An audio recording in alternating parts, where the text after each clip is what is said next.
안녕하십니까. 순천 성경침례교회 박인기 목사입니다. 오늘은 여자가 아니라 목사다라는 어떤 목사의 말에 대해서 말씀드리겠습니다.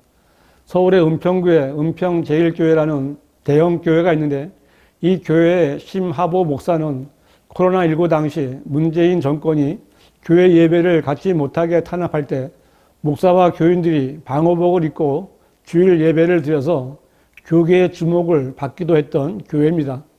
그러던 신 목사가 갑자기 담임 목사직 은퇴를 선포했는데 간혹 교인들의 얼굴과 이름이 떠오르지 않는 것이 은퇴를 결정한 계기가 됐다고 했습니다. 신 목사는 선한 목자라면 양의 이름과 얼굴은 알아야 한다며 손을 떨 정도의 건강이 안 좋으면 목회를 내려놓겠다고 말해왔다. 손을 떨지 않지만 이런 상태로 담임 목회를 고집하는 것은 노역이라는 생각으로 빠르게 은퇴를 결정했다고 말했고 교회에서 받은 은퇴 의료금 10억 원도 다시 교회에 헌금했다고 했습니다. 이런 내용으로 볼 때 신 목사는 하나님을 사랑하고 하나님께 드리는 예배를 존중하고 자신의 자리에 연연하지도 않고 재물에 대한 탐욕도 절제할 줄 아는 목사인 것 같습니다. 그런데 신 목사는 은퇴하면서 자신이 42년간 목회하던 교회의 후임 담임 목사 자리를 여자 목사에게 맡겼습니다. 그리고 이 큰 교회를 왜 여자 목사에게 맡기느냐 하는 사람도 있는데 여자가 아니라 목사다라고 말했습니다. 물론 신 목사가 어렵고 힘들 때 그 여자 목사가 교회를 잘 지켜주었기에 교회를 맡길만 하다고 생각했겠지만 목사라면 자기 생각이 아니라 하나님의 말씀에 따라야 합니다. 하나님의 일을 하는 목사라면 하나님께서 무엇라고 말씀하셨는가를 첫째 건의해 두고 그 다음에 자신의 생각을 두어야 하는 것이 맞는 것입니다. 성경을 읽어본 사람이라면 하나님께서 받으시는 예배가 있고 하나님께서 받지 않으시는 예배가 있다는 것을 누구나 알 수 있습니다. 창세기 4장에서 하나님께서는 아벨과 그의 제물은 받으셨지만 카인과 그의 제물을 받지 않으셨습니다. 이에 대해 카인이 격노하고 안색이 변했을 때 하나님께서는 카인에게 내가 바르게 행하면 받아들여지지 않겠느냐? 내가 바르게 행하지 아니하면 죄가 문 앞에 엎드리느니라. 죄의 욕망이 내게 있으니 너는 죄를 다스릴지니라 라고 말씀하셨습니다. 이 말씀은 이후에 사람들이 하나님께 드리는 경배의 바른 기준을 정해 주신 것입니다. 사람이 하나님께 제물을 드리거나 경배를 드릴 때 바르게 행하면 받아들여지겠지만 바르게 행하지 않으면 받아들여지지 않는 것은 물론 그 자체가 바로 죄가 되는 것입니다.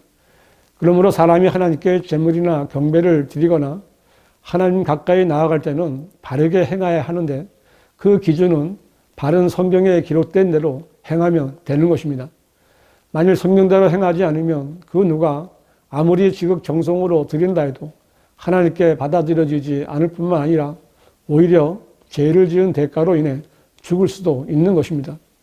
성경에는 이런 일들이 많이 언급되어 있는데 사무엘하 6장에도 그런 일이 있었습니다. 이스라엘의 왕이 된 다윗이 하나님의 궤를 다윗 성읍으로 가져오려고 했는데 율법에 따르면 주의 궤는 채를 궤의 양편 고리에 넣어서 궤를 메고 운반해야 했습니다. 그런데 다윗은 소들이 끄는 새 수레에다가 주의 궤를 실었고 소들로 인하여 궤가 흔들리자 우사가 손을 내밀어 그 궤를 붙잡았습니다. 어떻게 되었습니까? 성경은 그러자 주의 분노가 우사에게 발하였으니 하나님께서 우사의 실수로 인하여 거기서 그를 치심으로 그가 거기 하나님의 궤 옆에서 죽더라고 했습니다. 성경에 의하면 제사장 외에 궤를 만지는 사람은 죽음을 면할 수 없습니다. 우사는 성경을 잘 몰랐기에 죽은 것입니다. 그는 순수한 의도로 궤가 떨어지지 않게 붙잡았을 뿐인데 하나님께서는 율법에 정하신 대로 우사를 죽이신 것입니다. 성경은 그것을 우사의 실수라고 말씀하셨는데 이것은 성경대로 행하지 않는 성경의 무지한 육신적인 열성은 그 의도가 아무리 순수하고 정성이 들어갔다 해도 하나님께 받아들여지지 않는다는 것을 분명히 말씀하신 것입니다. 로마서 10장 2절은 내가 그들에 대해 증거하노니 그들에게는 하나님께 대한 열성은 있으나 지식을 따라 된 것은 아니니라고 했는데 성경에 말씀하신 진리의 지식에 따르지 않는 하나님께 대한 열성은 잎만 무성한 무화과 나무처럼 저주를 받게 되는 것입니다. 현대 한국 기독교계 가장 뜨거운 논란이 바로 여자 목사 안수에 대한 것입니다. 교단들은 저마다의 교단법에 따라서 여자에게 목사 안수를 주느니 못 주느니 왈가왈부하지만 그 교단 목사들은 성경이 목사에 대해 무엇라고 말하는지에 대한 지식이 없거나 믿지 않기 때문에 그런 논란에 빠져 바르게 행하지 않는 죄를 짓고 있는 것입니다. 성경에서 말씀하신 목사는 목자, 즉 양무리를 치고 돌보는 감독 직분을 받은 사람입니다. 성경은 만일 어떤 사람이 감독의 직분을 원하면 그가 선한 일을 사모한다는 그 말은 참되도다라고 말씀하십니다. 여기서 감독은 오늘날의 목사를 말하는 것입니다. 성경은 목사가 되어 하나님의 양무리를 치고 진리를 위해 일하고자 한다면 그러한 의욕을 가진 사람은 선한 일을 사모하는 것이라고 말씀하고 있습니다. 그러나 누구든지 목사 직분을 사모한다고 해서 누구나 다 목사가 될 수는 없습니다. 내가 부르심을 받았다고 확신하고 신학을 공부했다고 해서 목사가 되는 것은 아닙니다. 그런데 이 나라 기독교계에는 부르심의 소명도 없는 사람들이 개인의 소명 의식에 따라 교단 신학교를 나오면 성경적인 검증도 없이 무자격 목사들을 양산하고 있습니다. 성경에도 없는 교단들이 교단법에 따라 목사 안수를 남발함으로써 성경에 무지하고 복음도 제대로 전하지 못하는 목사들이 이 세상에서 문제를 일으키고 있는 것입니다. 성경에는 목사가 되고자 하는 사람에 대한 기준이 있습니다. 디모데전서 3장 2절은 그러므로 감독은 비난받을 일이 없어야 하고 한 아내의 남편이어야 하며 절제하고 신중하며 예의 바르고 대접하기에 힘쓰며 가르치기를 잘하고 했는데 이 말씀은 분명히 목사는 한 아내의 남편이어야 한다고 말씀하고 있습니다. 여자 목사는 시작부터 잘못된 것입니다.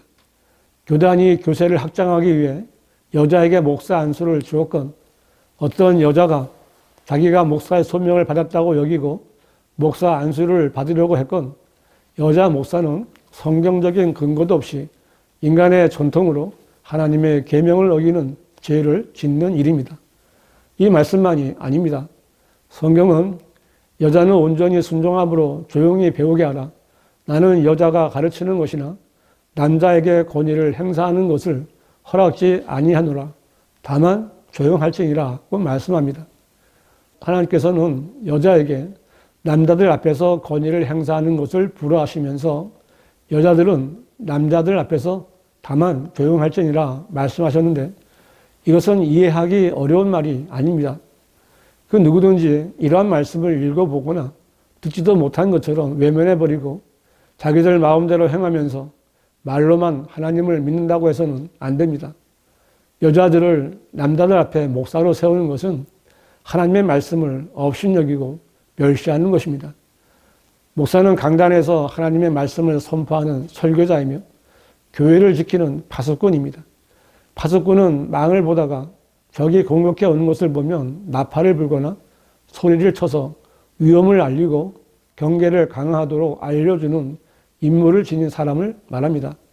하나님께서는 이처럼 막중한 파수꾼의 임무를 여자에게 맡기지 않으셨습니다. 이와 마찬가지로 하나님께서는 여자에게 목사의 임무를 맡기지 않으셨습니다. 그런데 누가 여자에게 목사 안수를 주고 강단에서 설교하게 하는 것입니까? 그들은 성경에 무지한 개신교단 목사들입니다.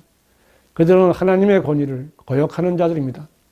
교단 교회에서 여자에게 안수하는 목사들이나 자신을 목사라고 부르는 여자나 여자 목사가 설교하는데 그 회중 가운데 앉아있는 남자들은 하나같이 하나님의 명령을 거역하는 자들입니다. 하나님께서는 여자들에게 하나님의 언약궤를 지게 하거나 파수꾼으로 세워 나팔을 불게 하거나 성경을 기록하게 하신 적이 단 한 번도 없으십니다. 그렇게 하나님께서 금하심에도 불구하고 왜 여자가 굳이 목사 안수를 받고 설교를 하려고 하는 것입니까? 하나님의 말씀을 받아들이지 않는 것은 교만한 것입니다. 본인은 그렇지 않다고 하더라도 여자 목사는 교만한 마음의 발로인 것입니다. 그런데 여자 목사에게 자기가 목회하던 교회를 맡기고 뒤로 물러나 교인들에게 그 여자 목사의 설교를 듣게 하고 함께 그 설교를 듣고 있는 목사를 하나님께서 인정하시겠습니까? 신 목사는 평생 무슨 목회를 한 것입니까? 신 목사는 은퇴 후에 마약 예방 사역을 하기 위해 한국 마약 예방 운동본부라는 법인 설립을 준비하고 있다고 했는데 이 일이 강단에서 하나님의 말씀을 선포하고 복음을 전하는 일보다 더 가치가 있는 일입니까? 참 안타까운 일이 아닐 수 없습니다. 신 목사가 부르심을 받은 목사라면 지금이라도 자기 자리로 돌아와야 합니다.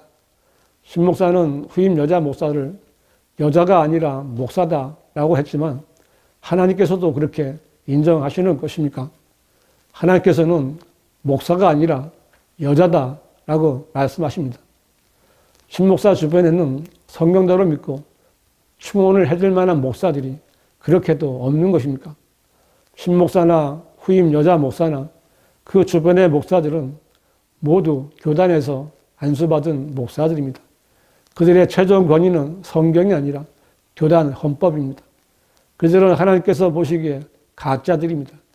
그들이 보는 개혁 성경이나 개혁 개정판은 바르게 보존된 성경에 비해서 신약에서만 2000개 이상의 단어가 삭제되어 바른 하나님의 뜻을 알 수 없는 변개된 성서입니다. 자신들이 보는 성경이 변개된 것인지조차 구별하지 못하는 목사는 자격이 없는 목사입니다. 성경대로 믿고 가르치지 못하는 목사는 목사가 되어서는 안 되는 것입니다. 교인 여러분, 여러분은 바른 믿음으로 하나님을 섬기기 원하십니까? 성경을 믿고 성경대로 믿음 생활하기를 원하신다면 바른 성경을 찾으십시오. 변개되지 않고 보존된 성경은 오직 한글 킹 제임스 성경뿐입니다. 개혁 성경, 개혁 개정판, 흠정역 성경 전서는 변개된 성서들입니다. 바른 성경과 목사의 자격에 대해 알고 싶으신 분은 문자나 전화를 주시기 바랍니다.